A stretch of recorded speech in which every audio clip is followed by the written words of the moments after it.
Happy Saturday. It is Saturday, August 8th, and welcome to vlog number 42. So, I like this Saturday vlogging. It's been fun, as I shared. I just go with the flow, letting the curls out. I took a shower. I feel amazing. And I was like, let's do this recap today. So, what's been going on with me? I love these, by the way, because I like looking back on these are going to be so much fun, and I had did already from when I started, and these are so cool. And since I got a new phone, the camera quality on this is amazing. All right, so it's been a week, and what has been going on? As you know, I always take my notes.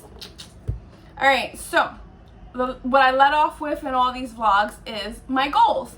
So I have shared that I have been losing weight since stay at home, and that was not a goal of mine, and I started to increase calories. So I started to increase calories by 100 calories. And side note, what's good for me does not mean it's good for you, right? So this is my personal story. So I'm up to 2,600 calories intake for the day. So I love it. Last week I was at 2,500. Now I'm at 2,600, right? So I was looking at my stats from last year, and I was at the same weight, and I was at 2,100 calorie intake. So what does that tell me? I require a lot more energy, food, fuel for where I am present day. It's not necessarily realistic that I could continue on that number for my whole life. You have to think of the different variables that are involved.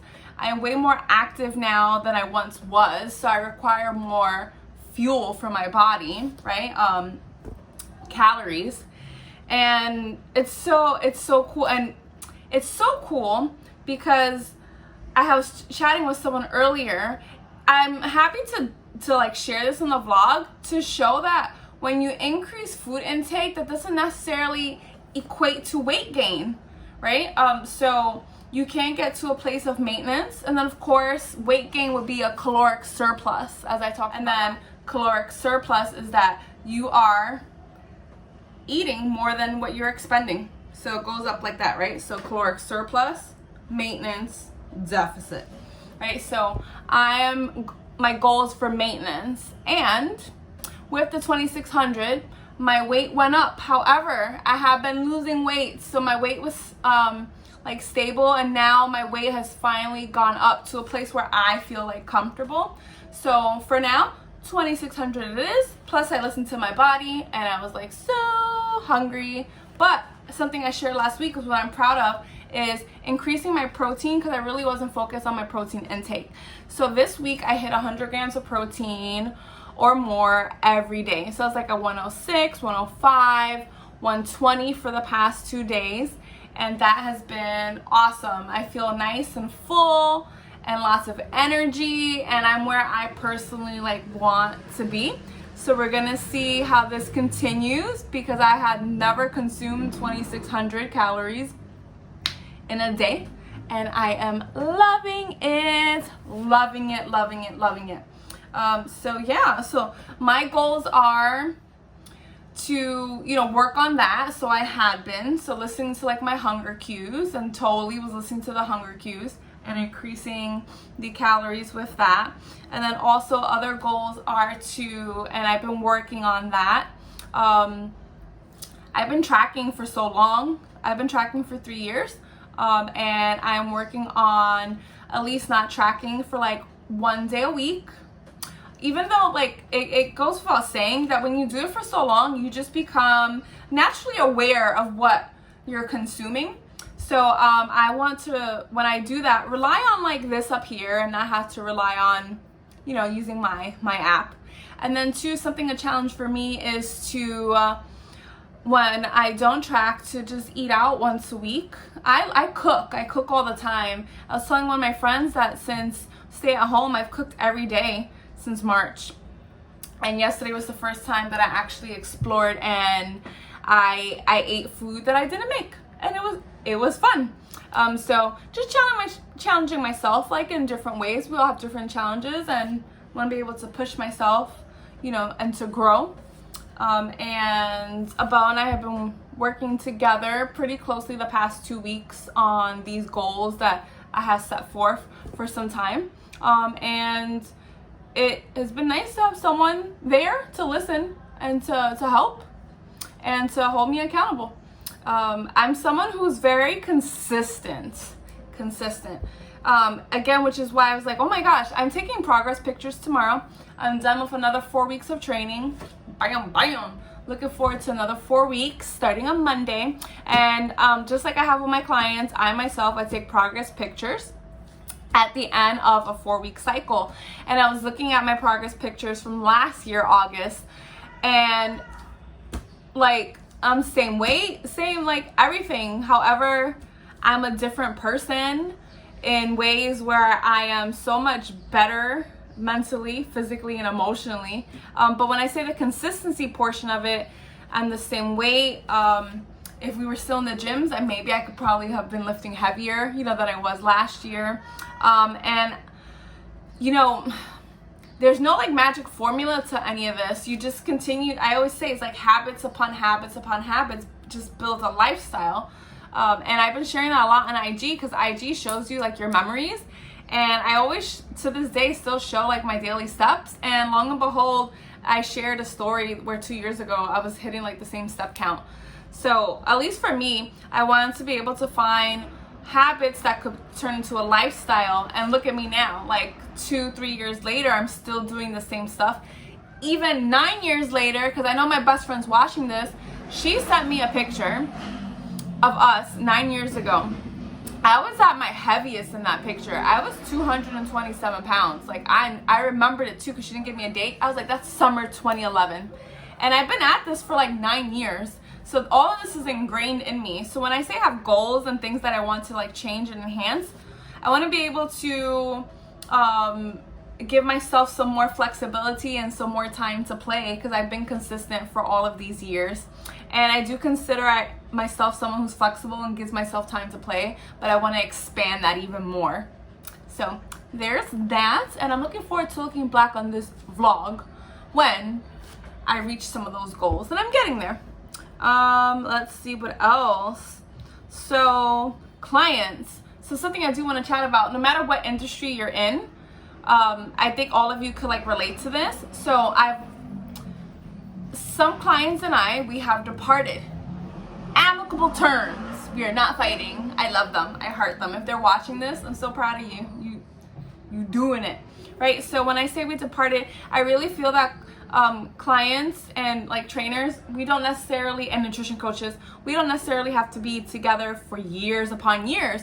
I really do feel that you enter into this partnership with certain goals.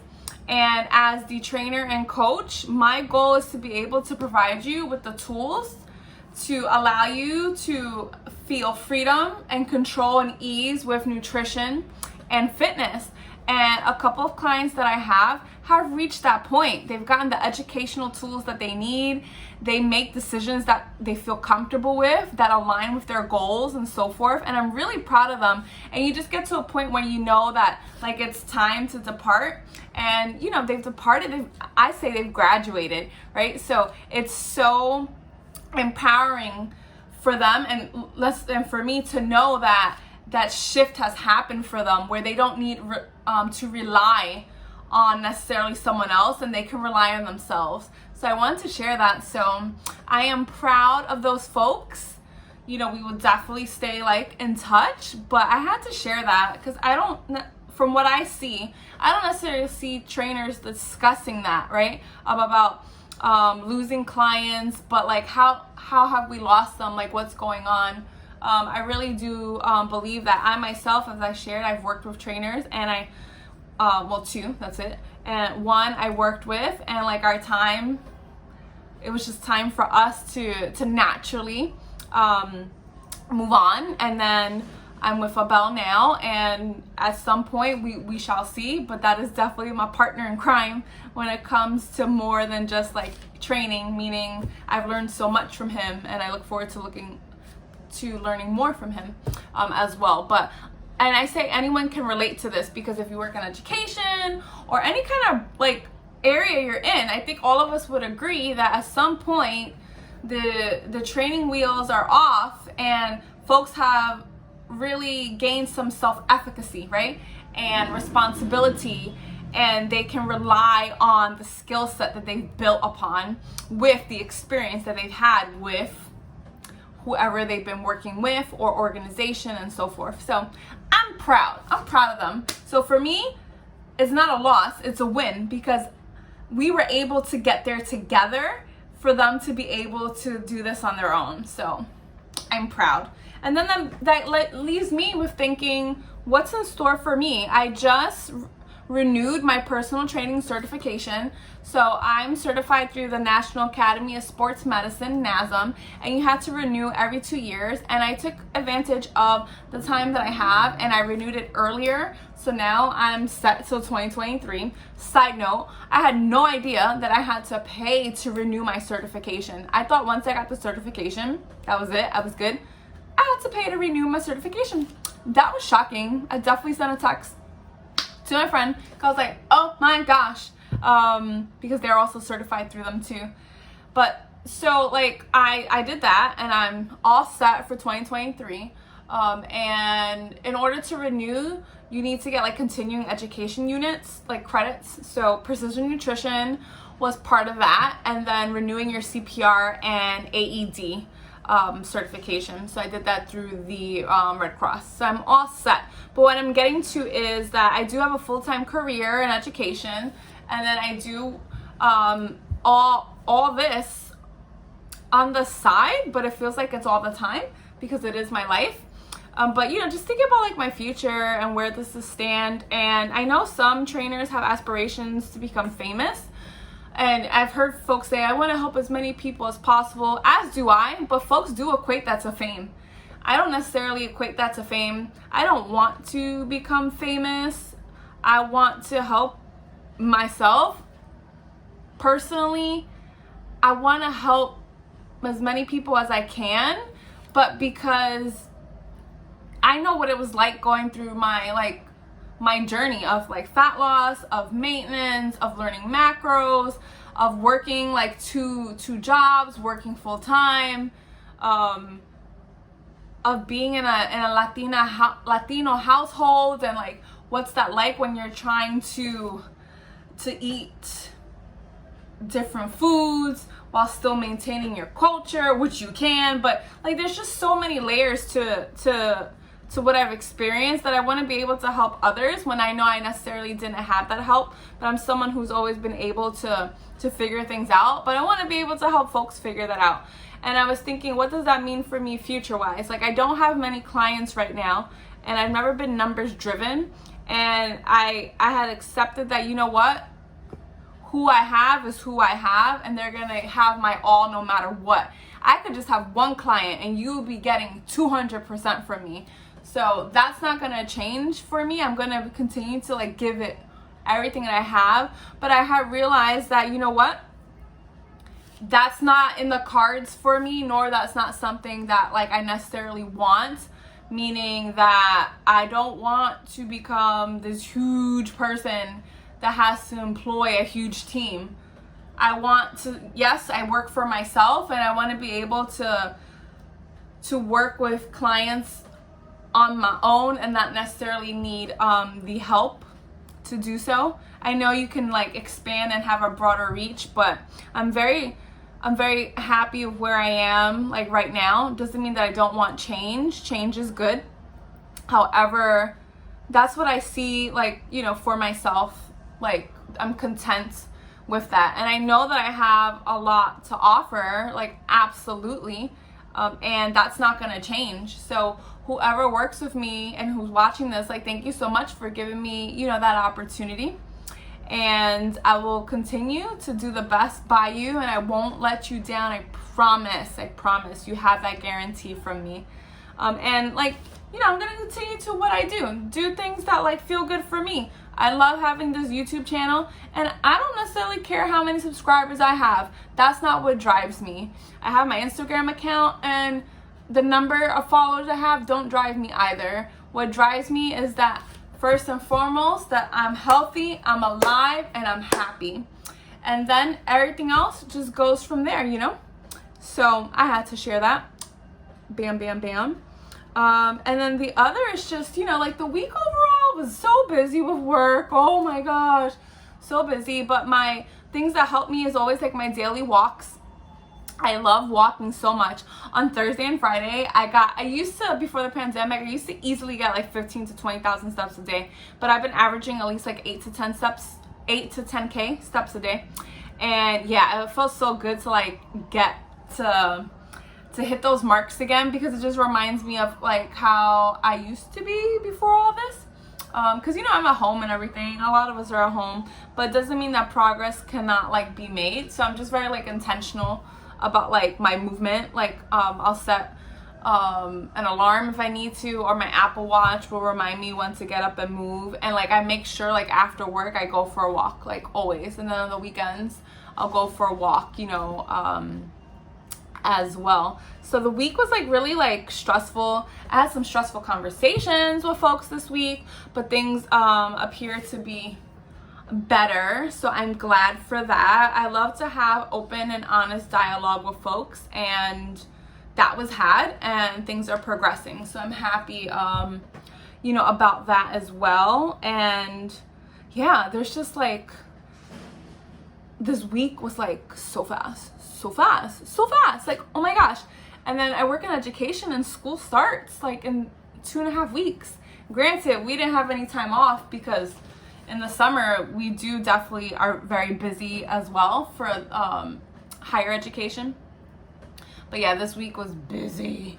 And yeah, no, I just feel like I feel good. I'm just so happy for that. I'm grateful that I feel good, that I'm well, that my family is well, that my friends are doing well, and that like I have the privilege to be able to like do these kind of things, and to like connect with people, and really just try to be the best that I can be for myself, like each and every day and each and every week, right? That's all that I want, and all that like I can ask for, and what I work like towards. So there's that. Projects, I'm trying to figure out like what projects I want to like work on. I already did the meal prep for busy people series. That was fun. Like I crushed my goals that I set forth that I wanted to like work on. I got my certification in nutrition as a nutrition coach, did the series, working with clients, working on my own goals. So now I'm at a place where it's like, what's next, Jess? What's next? So I don't know what next is. I really have no idea, and it doesn't scare me. I need some time to listen and figure out what speaks to me. So I've been a bit quiet on Instagram, because for myself, like, right, it's called content that you want to share with others. If I don't feel connected to it and I don't feel like purpose, I'm not going to share it. I don't just want to put stuff out just to put it, And I'm also not big on like oversharing either. I'm just not big on a lot of things, because I wanted to mean something. It doesn't have to be so deep, right? But I wanted to like, mean something. I've been doing the Sunday pictures where I share like my favorite foods of the week, because I know that folks like want inspiration from others. So, I do that. And yeah, if there's anything, if you're watching, chances are you know me, we're friends, or you just know me for a long time. What would you like to see? Like, leave it in the comments below. Let me know what you're interested in hearing, seeing, any suggestions. I'd love to hear that. And what are you working on? Like, what are your goals? Do these vlogs, are they helpful? Is it helpful to hear like what I talk about? Is there anything I can do like for you? I'm curious.